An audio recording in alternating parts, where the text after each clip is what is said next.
안녕하세요. 아마추어 철학자 정태문입니다. 네, 벨라요 루아르탄 크네요. 여기도 가을이 왔습니다. 사람의 몸은 몇 개의 원자로 구성되어 있을까요? 네, 59개의 원자로 구성되어 있다고 합니다. 네, 그 중에서요 가장 많은 폴션을 차지하는 게 6가지인데요 산소, 수소, 질소, 그 다음에 우리의 뼈와 단백질, 탄소, 칼슘, 인, 이렇게 이제 6가지가 대략 한 99%를 차지하고요, 나머지 1%가 뭐 소소한 소량의 원자들로 이 사람의 몸은 구성되어 있다고 합니다. 그러면 이 원자들 중에서 가장 많은 것은 무엇일까요?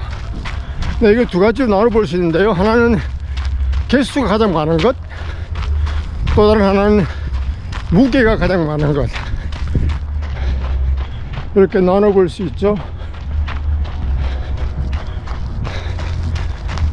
근데 이거는 우리가 금방 이렇게 개수할 수 있는데요, 이게 뭐냐면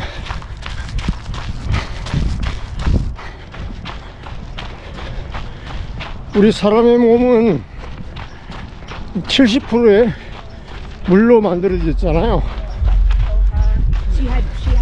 그래서 그걸 생각하면 힌트를 얻을 수 있죠. 네, 결국 물은 뭐죠? 산소와 수소의 결합이잖아요.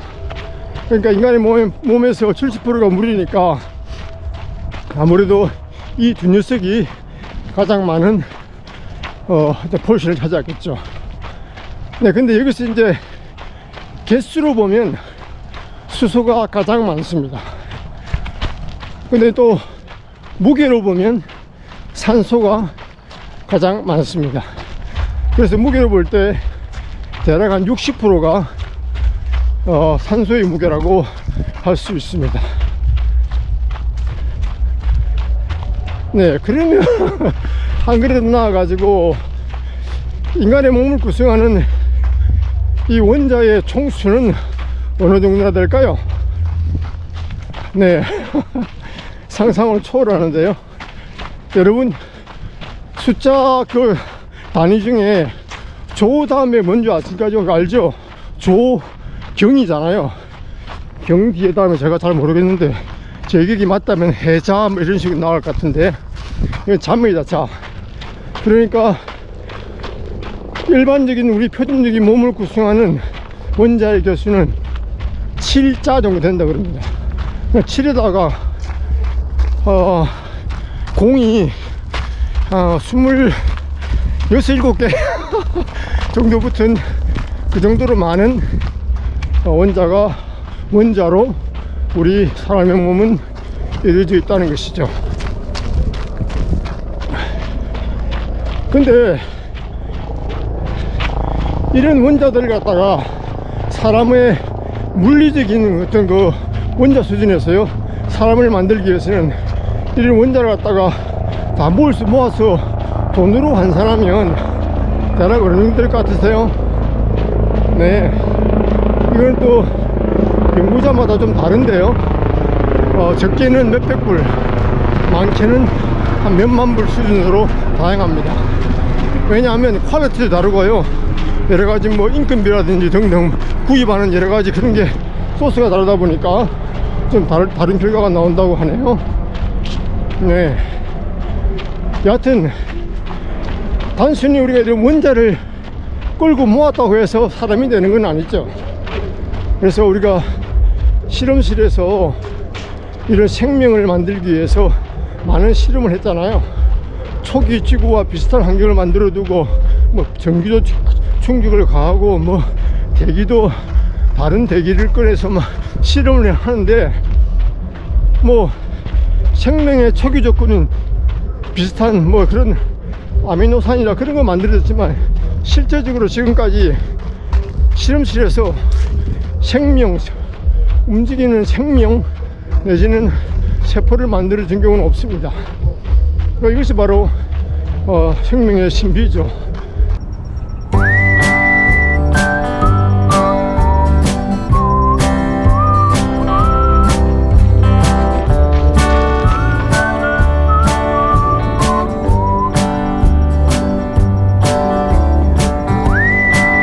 네, 인간의 세포는 대략 37조 내지 60조 정도가 된다고 그러는데요.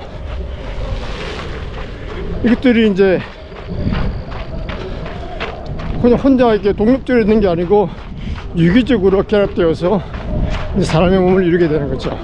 그 중심엔, 그 세포의 중심엔 또한 세포핵이 있고, 그 세포핵 안에는 DNA라는 유전자가 존재하게 되는 거죠. 그 DNA가 이 모든 질서정연한 우리 몸을 갖다가 이렇게 구성하는 청사진을 제공하고, 또 모든 것을 갖다가 세포를 복제하는 그런 역할을 하게 되는 거죠. 그런 의미에서 이제 리차드 다킨스 같은 경우에는 사람은 그런 DNA를 운반하는 생존 기계라고 표현하고 있죠. 그만큼 인간에게 본질적인 것은 사람 이런 세포보다 가장 중요한 것은 DNA라는 거죠. 그래서 DNA가 사실은 불멸의 존재로서 가장 중요한 궁극적인 목표이고 또 방법이라고 이해해 볼 수 있는 거죠.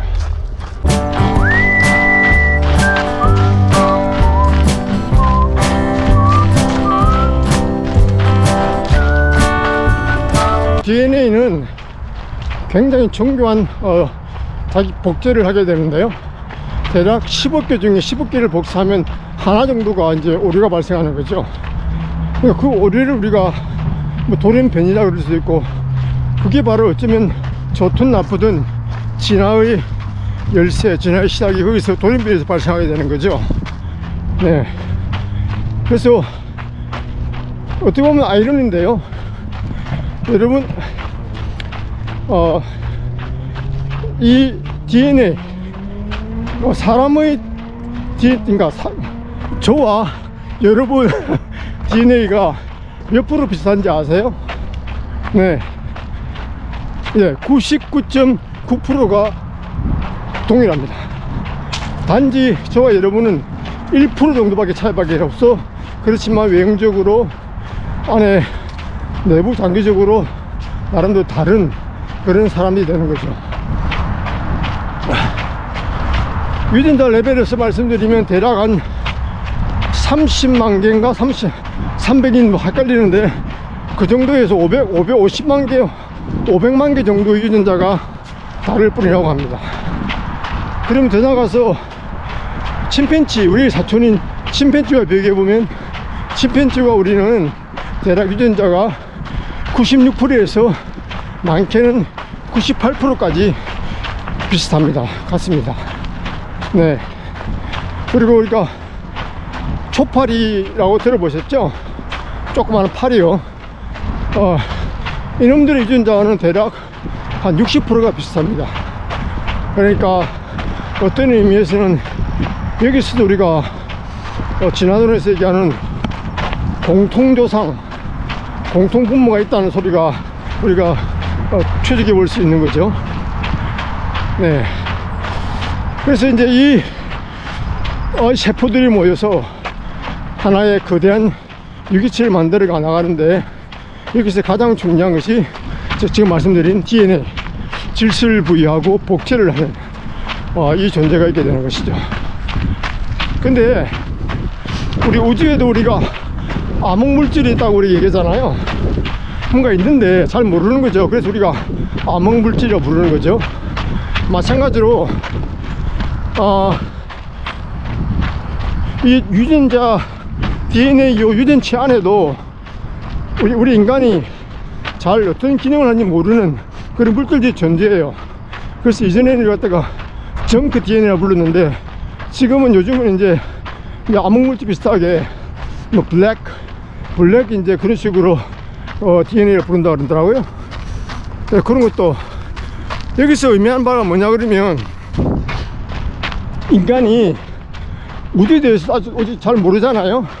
그렇듯이 인간의 몸에 대해서도 우리가 아직 너무너무 모르는 부분이 많다는 거죠. 그래서 앞으로 계속해서 우리가 몸을 탐구하며 자신의 몸을 탐구하고 단련시키면서 이렇게 살아가야 될 것 같습니다. 자, 환절기 건강 조심하시고 다음에 또 뵐게요. 바이나.